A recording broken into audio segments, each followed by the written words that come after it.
नमस्कार दोस्तों, फिर से एक बार लेकर आए हैं आप सभी के लिए बहुत ही ज़बरदस्त हिंदी प्रेरणादायक कहानियाँ। तो आइए बगैर देर किए हुए इस कहानी को स्टार्ट करते हैं। आज की कहानी बहुत ही ज़बरदस्त है, इसलिए आप लोगों से रिक्वेस्ट है कि इस कहानी को आप आखिरी तक ज़रूर देखें। ये कहानी एक गोबरी कीड़े और एक भंवरे की है। एक बार की बात है कि एक भंवरे की मित्रता एक गोबरी कीड़े के साथ हो गई।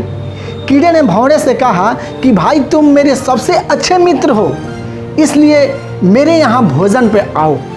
अब अगले दिन भंवरा सुबह सुबह तैयार हो गया और अपने बच्चों के साथ गोबरी कीड़े के यहाँ भोजन के लिए पहुँचा। कीड़े भी उनको देखकर बहुत खुश हुआ और सबका आदर करके भोजन परोसा।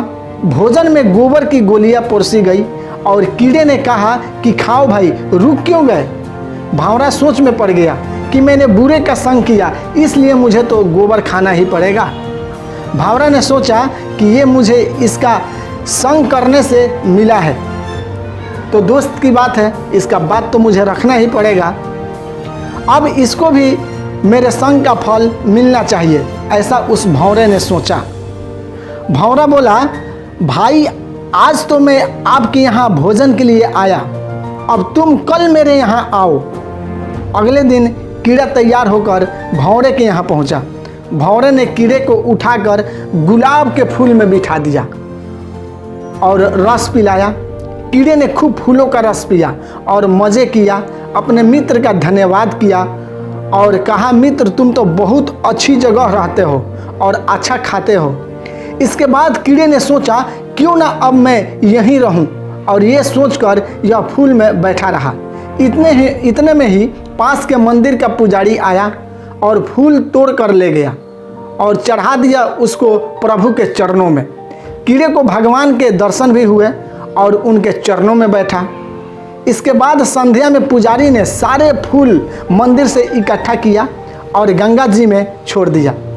कीड़ा गंगा की लहरों पर लहर रहा था और अपनी किस्मत पर हैरान था कि कितना पुण्य हो गया, कितना मैं धन्य हो गया। इतने में ही भंवरा उड़ता हुआ कीड़े के पास आया और बोला, मित्र अब बताओ क्या हाल है। कीड़ा बोला, भाई अब जन्म जन्म के पापों से मुक्ति हो चुकी है। जहाँ गंगा जी में मरने के बाद अस्थियों को छोड़ा जाता है, वहाँ मैं जिंदा ही आ गया हूँ। ये सब मुझे तेरी मित्रता और अच्छी संगत का ही फल मिला है और खुशी से निहाल हूँ मैं। तेरा धन्यवाद है। जिसको मैं अपनी जन्नत समझता था वो गंदगी थी, और जो मैं तेरी वजह से मिला यही तो असली स्वर्ग है। दोस्तों, ये छोटी सी कहानी हमें बहुत बड़ी सीख देती है कि जिस तरह भंवरे ने गोबरी कीड़े का संगत किया तो गोबरी के घर गोबर की गोलियां खाने को मिला, और गोबरी कीड़ा ने उस भंवरे से दोस्ती किया तो गोबरी कीड़ा को फूल का रस का आनंद मिलता है। वो उस अपने भंवरे दोस्त के कारण से फूल का रस पीता है।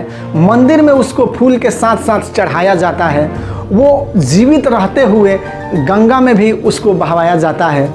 यानी कि गंगा जी का भी वो दर्शन कर लेता है, वो धन्य हो जाता है। इसका मतलब यह है कि दोस्तों, जिस तरह का आप संगत करते हैं उसी तरह का आपको रंगत मिलता है। यानी कहने का मतलब उसी तरह के आपको रिजल्ट देखने को मिलता है। आप यूँ समझ सकते हैं कि एक छोटी सी मक्खी अगर सब्जी वाले के तराजू पर बैठ जाए तो सब्जी वाला का कुछ फर्क नहीं पड़ता है, कितना उसका वजन होगा उस मक्खी का, इसलिए सब्जी वाला का कुछ फर्क नहीं पड़ेगा। और वही मक्खी एक सोनार के तराजू पर बैठ जाए तो सोचिए उस सोनार का क्या होगा। यानी उसके बैठने से एक नहीं दो नहीं बल्कि हजारों का अंतर आ सकता है। इसलिए दोस्तों, हम कहना चाहेंगे कि आप अपना संगत, अपना व्यवहार, आप किस लोगों के साथ में रहते हैं, कैसे वो लोगों का व्यवहार है, आप इसको देखते हुए अच्छे लोगों से मित्रता बनाइए, अच्छे लोगों के साथ उठिए बैठिए।